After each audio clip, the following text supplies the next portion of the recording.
ان 10 دنوں میں کرنے کے کام، نمبر 2 نوافل بہت زیادہ پڑھنے ہیں۔ کیا کرنا ہے؟ اونچی آواز سے بولیں گے تو بات بنے گی، سبق یاد ہو جائے گا نا۔ تاکہ نمبر 1 اللہ کا ذکر کرنا ہے، نمبر 2 نوافل پڑھنے ہیں، کیونکہ اللہ کے نبی نے فرمایا جو بندہ فجر کی نماز پڑھ کے اپنی جگہ پر بیٹھا رہتا ہے اللہ کا ذکر کرتا رہتا ہے حتیٰ کہ سورج طلوع ہو جاتا ہے، تقریباً 5 بجے سورج طلوع ہو جاتا ہے۔ جب سورج طلوع ہوتا ہے یہ 2 رکعت نماز پڑھتا ہے، 2 رکعت نماز، صرف 2 رکعت نماز یہ پڑھتا ہے۔ اللہ کے نبی نے فرمایا اشراق کی 2 رکعت نماز پڑھنے کی وجہ سے اللہ اس کو مکمل حج اور عمرے کا ثواب عطا فرماتا ہے۔ انشاءاللہ ان دنوں میں اشراق کا اہتمام کریں گے انشاءاللہ، انشاءاللہ۔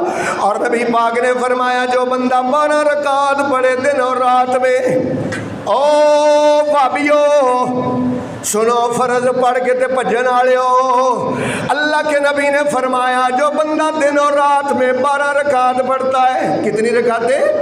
12 رکعتیں پڑھتا ہے، اللہ اس 12 رکعتیں پڑھنے کی وجہ سے بندے کا اللہ جنت میں محل بنا دیتا ہے۔ وہ 12 رکعتیں کون سی ہیں؟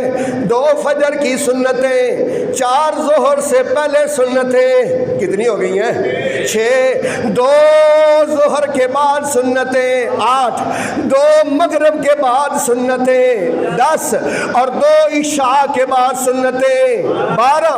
جو 12 سنتیں پڑھے اللہ تعالیٰ اس کا جنت میں محل بناتا ہے۔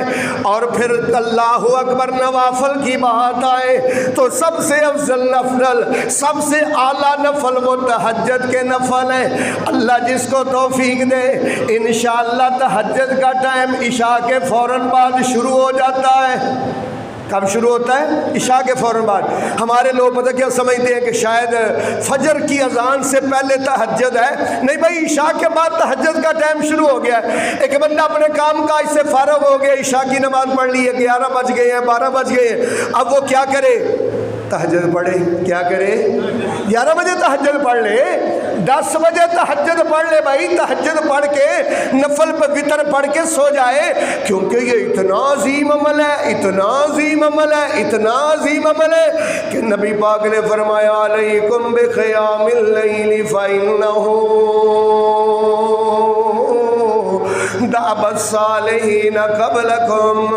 او میری امت کے لوگوں، رات کوئی نماز ضرور پڑھا کرو، چاہے 2 رکعتیں پڑھا کرو، لیکن رات کی نماز ضرور پڑھا کرو، کیونکہ اللہ رات کی نماز کو بڑا پسند کرتا ہے، کیونکہ وہ خفیہ نماز ہوتی ہے، پوشیدہ عبادت اللہ کو بڑی پسند ہے۔ جب صرف بندہ ہوتا ہے یا اس کا رب ہوتا ہے اور تیسرا کوئی نہیں ہوتا ہے، اللہ اکبر، ریاکاری والا عنصر ختم ہو جاتا ہے، تب ریاکاری والا معاملہ نہیں ہوتا ہے۔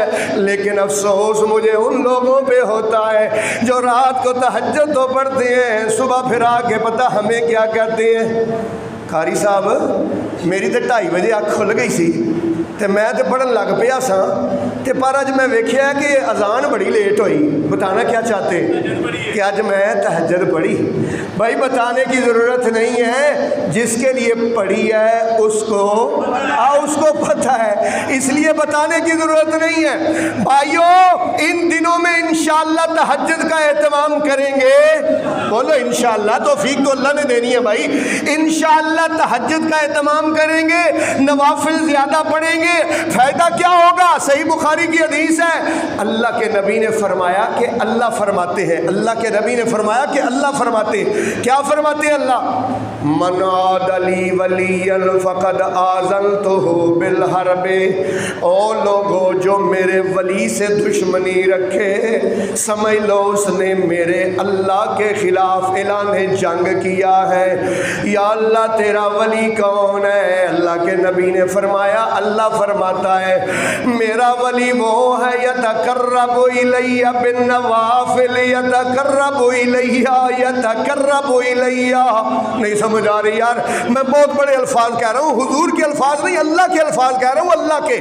یتقرب الیہ بالنوافل, بندہ نفل پڑھ پڑھ کے میرے قریب ہو جاتا ہے, اتنا قریب ہوتا ہے, اتنا قریب ہوتا ہے, میں اللہ اس کے کان بن جاتا ہوں جن سے وہ سنتا ہے, میں اللہ اس کی آنکھیں بن جاتا ہوں جن سے وہ دیکھتا ہے, میں اللہ اس کی زبان بن جاتا ہوں.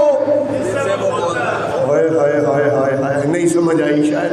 اتنا اللہ کے قریب کہ اس پر اللہ کا رنگ چڑھ جاتا ہے, اس پر اللہ کا رنگ چڑھ جاتا ہے. کیا مطلب؟ کہ اللہ کی نافرمانی والی بات وہ سنتا ہی نہیں ہے, جس سے اللہ ناراض ہو وہ دیکھتا ہی نہیں ہے, جو اللہ کی ناراضگی کا سبب بنے وہ زبان سے کلمہ وہ نکالتا ہی نہیں ہے. نوافل پڑھنے ہیں بھائی. لو بھائی, دوسرا سبق کیا دیا ہے؟